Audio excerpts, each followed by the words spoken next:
Welcome to the Counselling Tutor Podcast, the must-listen-to podcast for students of counselling and psychotherapy.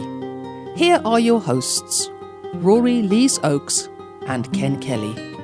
Hi, I'm Rory, and with me, as always, is Ken. How's life on the opposite side of the studio window today, Ken? Exceptionally well, delighted to be here, excited to be here, and it's great to welcome you to episode 172 of the Counselling Tutor Podcast. Rory and I have prepared 3 topics that we're going to be diving into today. We're going to start with our traditional student check-in, where we take something from the world of studying counselling, and we're going to be diving into timelines in therapy. I just want to put it out there that this is going to be really useful for qualified practitioners. It's really interesting work we're going to be covering in that timelines in therapy. Then we're going to be moving on to the Digital Counselling Revolution. That's where we recognize that technology is now playing a part in the way that counselling or psychotherapy is delivered and consumed. And we're going to be talking about taking payments online, so digital payments, as it were. And then our last section today is called Practice Matters. That's where we bring something from practice that our qualified practitioners may come across. And we're going to be speaking about what is trauma, and we've got a super duper lecture. It's an interview with Tracy Jarvis, where she's going to be digging into what trauma is. She's a real expert on that, so it's worth sticking around. A really packed episode. Kicking us off, student check-in. Rory, timelines in therapy, what are they? Well, it's very interesting. Recently, or in the recent past, I had some therapy myself, and my therapist asked me to do some timelines.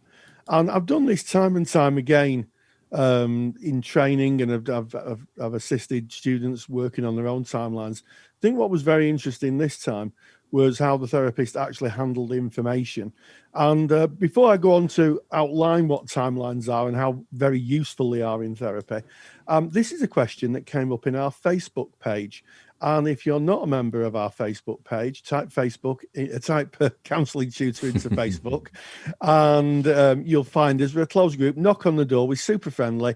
Come on in and join the thousands and thousands of like-minded people in our Facebook group. Some are students. There's a smattering of qualified counsellors, quite a few qualified counsellors, supervisors and lecturers, all talking about the world of counselling and psychotherapy. And this topic came up. And a timeline is just asking a client to think about events that happened in their lives in the past. And I think it was Søren Kierkegaard who said that life has to be understood backwards but lived forwards. And by that, he was kind of making reference to the fact that the people we are today is generated and informed by what's happened to us in our past, which is why timelines are so good. So on a very simple level, you can just draw a horizontal line on a piece of paper and ask a client just to write down significant events, both positive and negative, that have happened to them through the arc of their lives to date. And once it's on paper, it can be quite a revealing document as people realize the amount of things that has happened to them and how that might have linked to why they're feeling like they are now. Now, just a word of warning about timelines. It seems like it's a really useful exercise, and it is. But if you're working with clients who've got really difficult trauma, you may want to think about whether you want to do a timeline. You don't want to be getting people to revisit their trauma and re-traumatize them. But for clients who are just wanting to understand a little bit of how they got to where they are, a timeline is mighty useful, Ken. It is indeed. It can bring a lot of things up. It can kind of stimulate memories. So the actual, I guess, how to make it, you take your piece of paper, you're going to draw a line horizontally, as Rory said, in the middle of that piece of paper. And then the top part of that line, you put a plus sign. And on the bottom part of that line, you put a negative sign. So a plus and a minus, really. And then what you're asking the client to do is to place life events on the timeline in chronological order. So they're going to be linked to an age. So maybe at 10 years old, we moved house, and that was great for me. That was really amazing because we moved into a nice new area. Well, then you'd put in 10 on the line, and then that would go into the positive side, and they'll measure that from 1 to 10. 10 being quite intense, and 1 being, I guess, slightly less significant than 10. And so the positives would go on the top and the negatives will go on the bottom, and you draw them in little lines. And what that does, when that is now visual, the client can have a look at that, and they can actually see how their past maps out. And sometimes clients can be quite surprised at how many events there are that kind of pepper their lives when they take that time to have a think about it. The client in the here and now, having a look and seeing what age they went through that. And if it's an element of trauma, they might see the age they were then. And you can work with that because you're working with the adult that is in the room now, and you can work with how they might kind of speak to that child that experienced that back at that time. And you're looking for things like traumatic events, loss, change, times in hospital, whatever it is that the client can come up with. But you are looking for most positives and negatives. Sometimes we can see that there is a negative event that the client experiences that is really, really powerful for them. But it may have kind of brought about positive events further on because they went through that negative event. So you can see cause and effect on a timeline as well. So a really, really useful tool.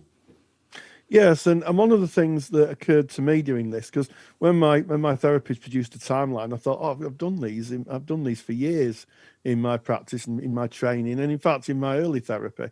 What was noticeable is my therapist was very skilled at asking the right questions, and it was the kind of questions she asked, particularly around. So looking at these events, Rory, how do you think that's informed how you view the world, and in fact other people? Because I will disclose that mine is around attachment, and it was very, very interesting that I hadn't considered it before. But actually, the early events in my life had actually formed my attachment pattern, and had reinforced it through the years. And one of the things that I had to go away with was actually I may have to live with that. It may not be something that would be easily be alterable. And I think sometimes in therapy we forget that clients may go away not being cured, inverted commas, but actually just having a real understanding of their process and how to manage it. It may not be something that they can totally overcome, but they can manage it, and they can live a life that has a lot of happiness in it and a lot of contentment. So it really is useful. And of course, it links in to TA. So it's fundamentally a psychoanalytical tool looking at the past, and it links into life scripts. So if you've studied TA at any level, you'll know that life scripts are our early decisions that we make in our childhood and early life that form who we are in adulthood.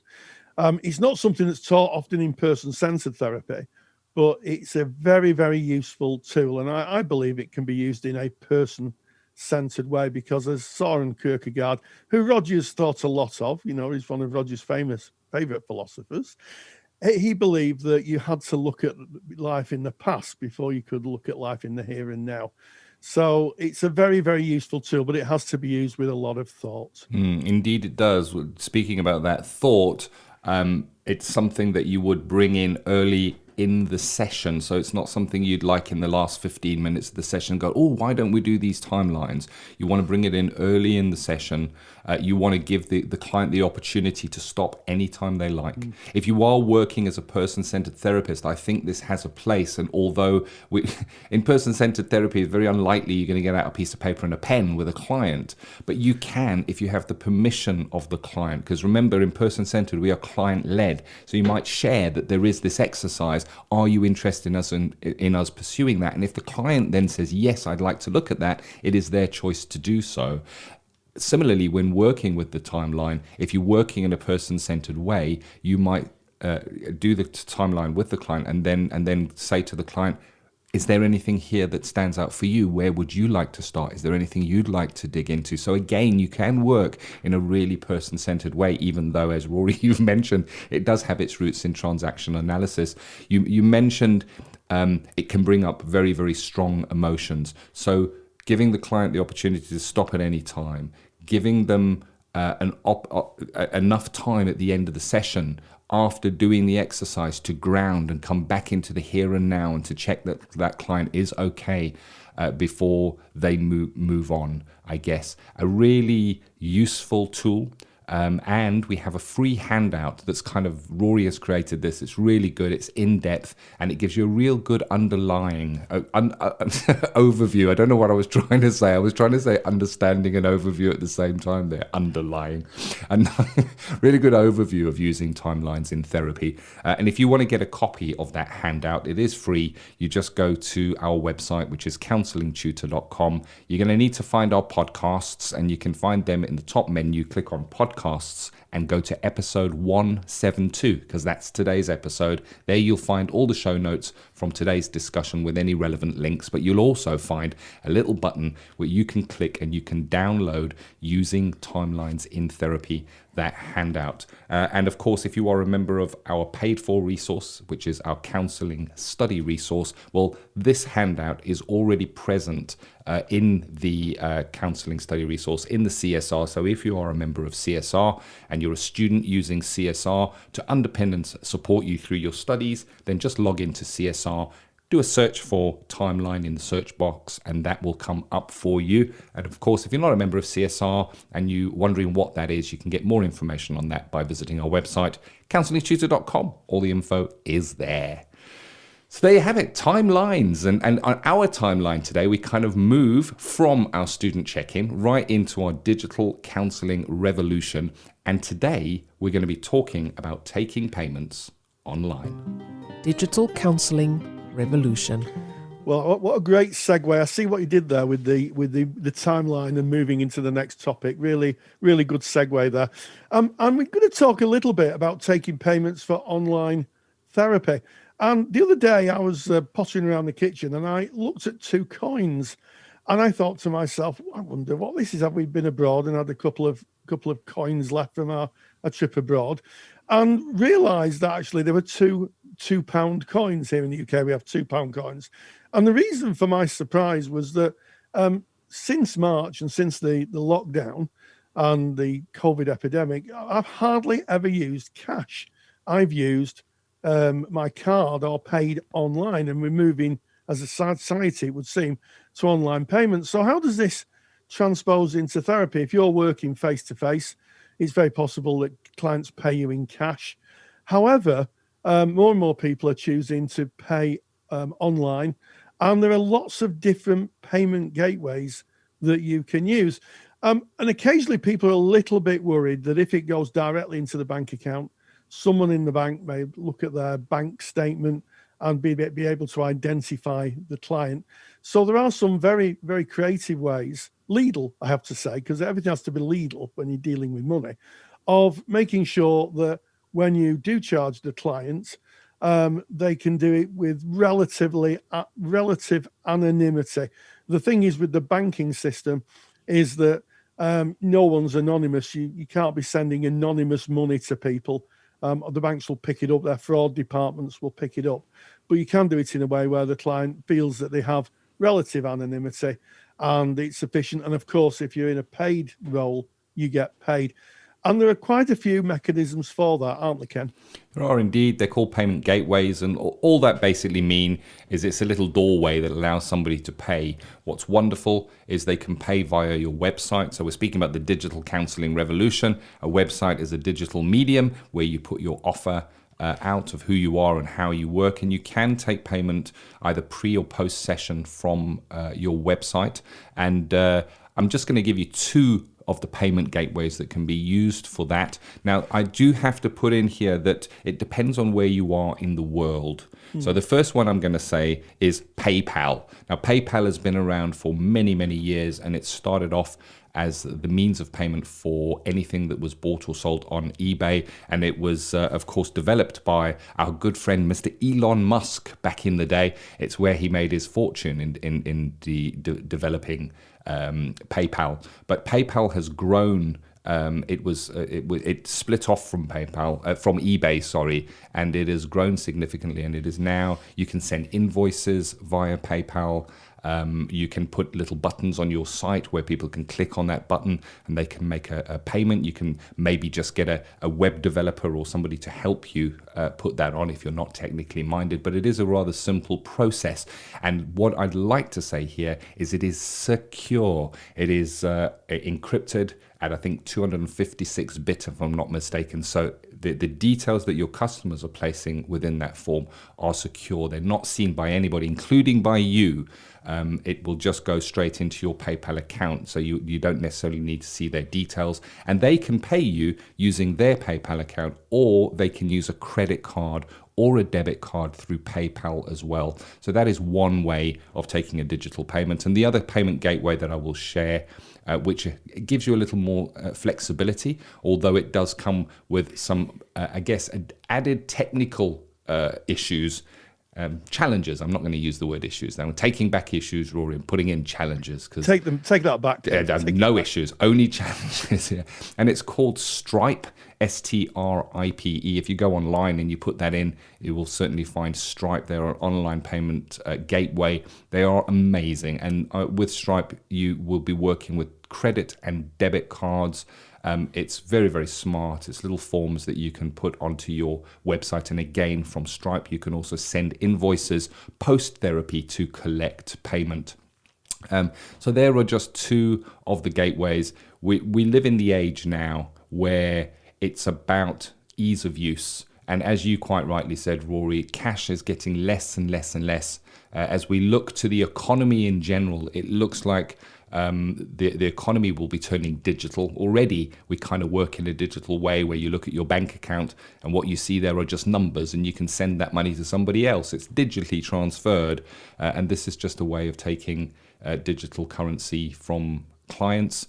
And I guess it can take away that awkwardness. You can use it if you're doing face-to-face as well, the awkwardness of maybe coming to the end of the session. I'm not suggesting it's awkward for everybody, but some have shared in our Facebook group. You get to the end of the session, it's like, well, so can I have my money type thing? And it's easy for a client to forget because they've just been working with material. Maybe you take the payment up front. I'm not sure how you run your business, but it can kind of ease that flow. Maybe a client can buy a block of bookings. Maybe they can pay up front, or maybe you can invoice them afterwards, depending on how you choose to run your business. But I think it's worth considering.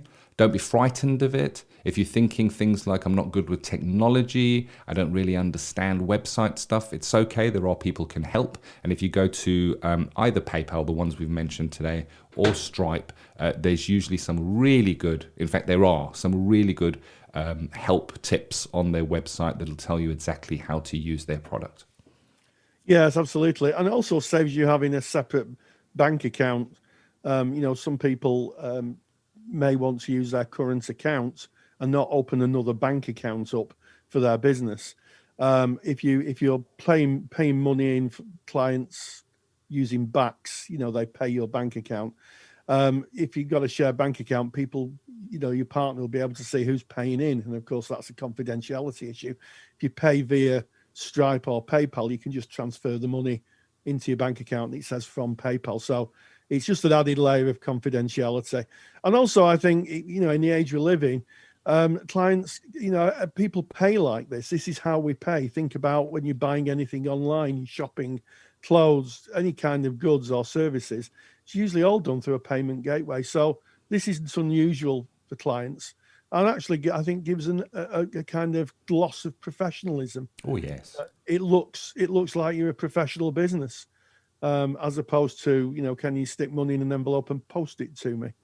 Yeah. Very much so. And if you working face to face, already mentioned you can kind of use the methods we've discussed, but also wanted to share that both PayPal and Stripe also offer little handheld tiny weeny devices where you can where a person can use their credit card in your actual practice. They can pop their credit card in, and it links up to either your mobile phone's internet, or if you have a router, you can guide it through there. And it's just like the credit card machines that you find in a store, except it's a lot smaller.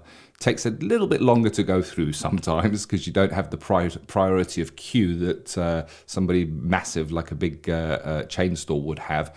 It can take a little while to go through, but the client can actually pop their card in. It's going to ask them for their PIN. They can put their PIN in. And again, everything is confidential. Their PIN is not stored on that device. You don't see it. It's encrypted and sent just to verify that they are indeed the card holder. So there's a lot of development that has happened. Again, depends on where you are in the world. I, for instance, know that PayPal is difficult to use in South Africa. I've heard. I don't know that from a first-hand perspective, but I have heard that. And then the other thing is there are many more other than Stripe and PayPal. We're only using these as examples. We are not promoting PayPal. We are not promoting Stripe. We're just using them as examples. I guess it's each individual practitioner's responsibility to research what is the right payment gateway for you, and just knowing that the keyword to search is payment gateway will really help you. If you go onto Google, put in payment gateway, you're likely to get a whole load of search results back that are relevant to what a payment gateway is and how you can use that. Yeah, and one final thing, of course, is the advantage of using a payment gateway is that when you come to do your tax returns, if you're paying tax, you've got it all in one place. You don't have to separate out your personal spending from your business transactions. I use a separate account for my practice, and it's so easy. Come submitting my personal accounts, I can just send a copy of that in. It shows all the payments in, all the payments out, and it saves a huge amount of time. There it is. We call it the Digital Counselling Revolution for good reason, don't we, Rory? Absolutely. It's a total revolution. It is. It's changing so much in the way that we work, and I think it's in service of our clients and ourselves. I mean, we cover taking online payments in our course, which is Online Telephone Counselling. It's a course that kind of shows qualified practitioners how to pivot from face-to-face to working online, and we answer so many of the questions and give a lot of guidance on how to work safely and ethically. And if you're interested in having a look at our online and telephone counselling course, go to counsellingtutor.com, and of course all the information is there. But we move away from Digital Counselling Revolution into what I'm really looking forward to, Rory. It's Practice Matters, and the reason I'm looking forward to it is because of that amazing guest that we have today. Well, I caught up with Tracy Jarvis. We had a fab interview, and Tracy is a trauma specialist. There's huge amounts of discussion around trauma in counselling circles, and in this interview, we teased out what is and what is not trauma, and Tracy was very eloquent in explaining the difference between unsettling events in someone's life and someone who has traumatic events. She's an absolute expert when it comes to trauma. She's lectured all over the world on this, and we hope that she may produce some lectures for the Counsellor CPD resource, which is our CPD resource for qualified counsellors. But an amazing interview, so let's see what she had to say. Practice Matters. And we welcome Tracy Jarvis from PESI UK. Welcome, Tracy. Thank you so much for agreeing to be on the podcast. Really good to be here. Thanks, Rory. Now, apart from being a director of PESI UK, you're a trauma specialist. So I guess the first question I want to ask is, how do you define trauma? What is trauma and what isn't trauma? Well, Rory, I think that's a really, really good question, because the buzzword in our profession at the moment is everything is about trauma. But actually, there's trauma and there's things that trauma aren't. So, if we go right back to the beginning, Piaget said that trauma is failure for integrative capacity. And actually what he means is that when something happens, what happens in our brain is animal defenses get evoked to protect us. Now that is classed as trauma in terms of how the body responds, and what is evoked in the neurobiology of a person's system.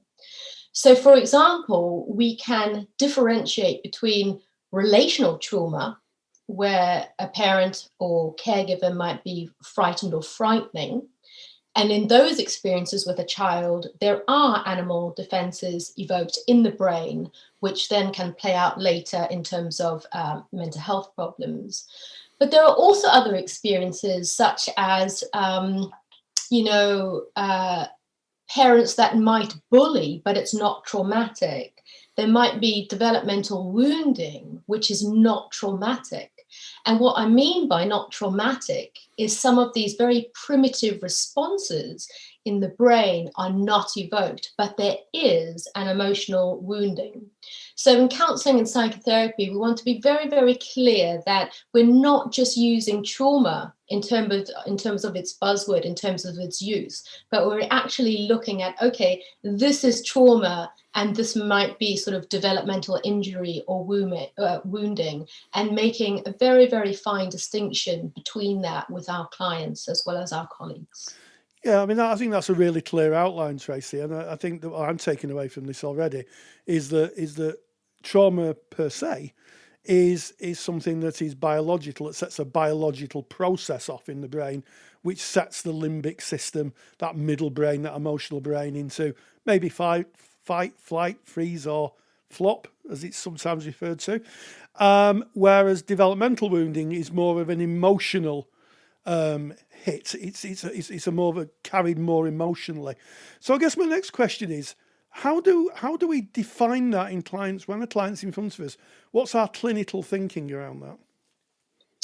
Well, I think from a clinical thinking perspective, a clinician's really wanting to understand the whole of the person in front of them. Trauma, not trauma.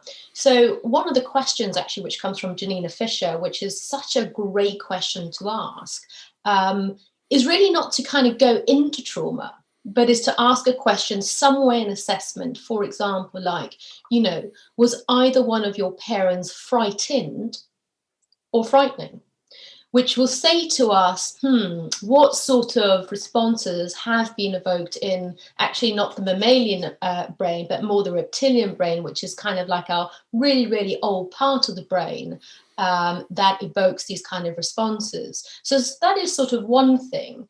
But I know when I'm doing assessments and when a lot of my colleagues are doing assessments, we are looking at it clinically from, what might be trauma, but not wanting to go into too much detail, because going into too much detail just in the initial bit can actually further dysregulate and re-traumatize the client. So, there are many, many questions that when clinicians are doing assessments, you can get a sense of really what has happened to this person. And I want to take it back, pre-birth, having a look at the parents. Were they involved in a war? Were they immigrants? Did anything happen? Because that kind of tells us and gives us sort of quite a holistic picture around what's happened to this person, certainly in those developmental years. And then to look at things like, accidents, surgery, violence, domestic violence, any bereavement, sexual abuse, physical abuse, all that sort of thing, which can then inform us of, what is going on or what might be going on for this person in a number of ways on a dysregulation level, but then how that plays out in terms of why they have come into sort of therapy. Yes, it sounds to me like getting a really good, you used the word holistic, a really good overview of the client's circumstances, I guess in some instances, the presenting past of the client, and then being able to see how that's affected them in the here and now. But also, I'm really glad you brought this up, it's about treading lightly, isn't it? Because as you say, you have to be very thoughtful that even people telling their stories can dysregulate somebody. So you need to be very, very thoughtful if you are using questions in assessment, that you don't cause more harm, basically. Absolutely. And sometimes sort of less is more. And sometimes assessments can be really, really short, certainly in my practice, because I'm looking for parts of the personality. I don't know if anyone sort of is IFS trained or works with sort of sub-personalities, but always looking for either switches or parts of the personality, which say a lot to me in the initial meeting before I sort of develop my therapeutic idea of what might happen as we move into a therapeutic relationship. What might I see? What are some of the missing experiences, or what are some of the completing actions that still need to happen as we embark on a therapeutic journey together? Yes, and I think it speaks to the work of Richard Erskine to some extent, and of course, the integrative style. I think a lot of people think integrative is using different modalities. Erskine would put forward, of course, that it's integrating the missing parts of self. And I'm really fascinated about subpersonalities. A lot of people who listen to the podcast are person-centered therapists. They may not be psychoanalytic or Gestalt therapists, but I think the subpersonality piece is interesting because it is in the lexicon of person-centered therapy. There are many voices inside the one. What would present in terms of a subpersonality that a therapist could see in the therapy room? So if we think of sort of sub-personalities or parts or the selves inside, or actually, Rory, as you're saying, there are so many names. And I think, in the current sort of trauma treatment training, there are multiple jargons for pretty much the same thing that we're talking about.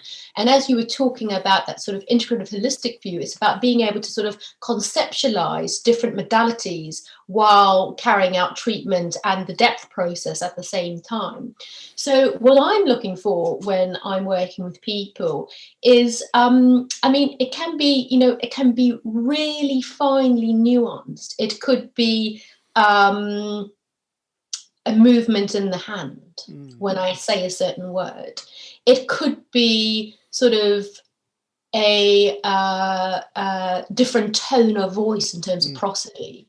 It could be, all of that combined with changes in skin color or eye dilation or activation that I see through tension or restlessness in the body.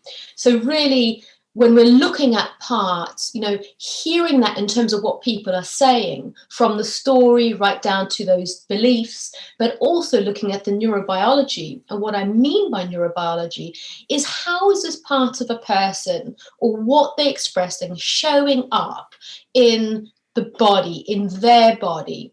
But it also gets a little bit more complicated than that. For people who are trained in either relational psychoanalysis or psychodynamic work, clients and therapists will be feeling also the transference or the counter-transference in the work. So, as you can see, we start to build the layers. Working with trauma, especially complex trauma that I work with, becomes absolutely fascinating, but also really interesting, because we're having to hold like a number of different plates to conceptualize actually what is going on for this person, and what kind of part of the unconscious process, the implicit experience, perhaps not yet showing the body, perhaps sort of more fragmented than actually what's being presented in the here and now. So in answer to your question, working with parts of the personality is a multi-layered, complex process of when one is training or treating trauma, because there are so many different things that you're having to hold as a therapist, and also then letting them unfold organically, or when the time is right, when the client is basically more stabilized, and that's a whole another podcast in itself. You can go for stabilization or non-stabilization, but bringing in some of these sort of interventions when the time is right, depending what's happening in the client's psyche as well as nervous system regarding regulation. It's a huge area of research. It's a huge area of expertise. We were talking off air just a few moments before we recorded the podcast, and I've done a qualification in trauma-informed practice. It really opened up my eyes and also my ability to practice in a different form of way, taking on those aspects that you discussed. It's really fascinating. I think most therapists now, I'll say all therapists, really need to have some idea of working in a trauma-informed way and understanding what that is. It's a real pleasure to talk with you. I wish we could spend more time. I fear we could be here all day. Could I say one more thing? Of course. Absolutely, one more. And I think, Rory, something that I didn't mention is that, when working with trauma or adversity, so stress or trauma, and knowing the distinction for therapists, it's really important that counsellors and psychotherapists or psychologists or whoever you are do their own personal work and understand their own internal parts of their system, their regulation, their unconscious processes, because by understanding that first, you can then bring that into the therapy session as somebody who sort of knows it in an embodied way, rather than just training in a specific modality in terms of trauma and then thinking you can practice. So just a word of encouragement from me. It's about first knowing the difference, trauma, adversity, dysregulation, own unconscious processes, having a great therapist and supervisor, and then taking that trauma training and treatment. Absolutely. As they say, physician, heal thyself. Absolutely. Tracy Jarvis, it's been an absolutely pleasure to speak with you today. And thank you very much. Thank you so much, Rory. A very big thank you to Tracy Jarvis and to you, Rory, for hosting that interview. And of course, Tracy is also involved in PESI here in the United Kingdom, so well versed with CPD. She understands it. She knows what kind of ticks those boxes, and I think really informative. And we look forward to welcoming Tracy to add a lecture into our Counsellor CPD library. That's basically a library for our qualified practitioner friends out there, and it's there to, I guess, help us run and manage our practice, as well as sharpen our competence in the areas that actually matter. We try to pick lectures that actually make a difference in what we do. And if you're interested in finding out more information about the Counsellor CPD library, you can get information at counsellingtutor.com. That's where to visit.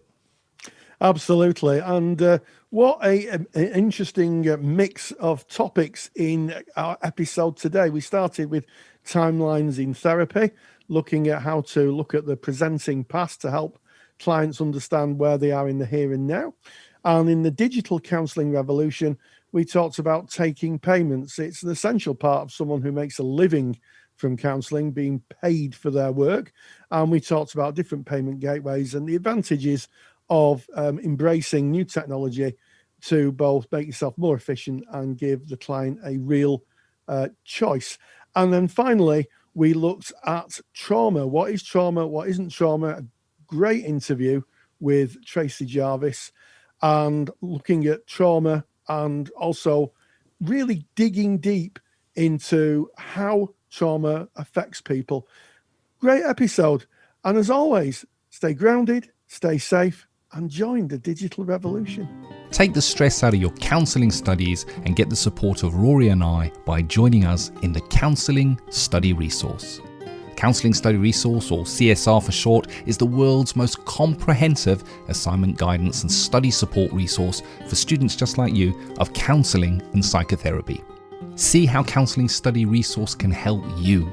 Visit counsellingtutor.com. That's counsellingtutor.com. Thank you for listening to the Counselling Tutor Podcast. Find the show notes for this episode on our website at www.counsellingtutor.com.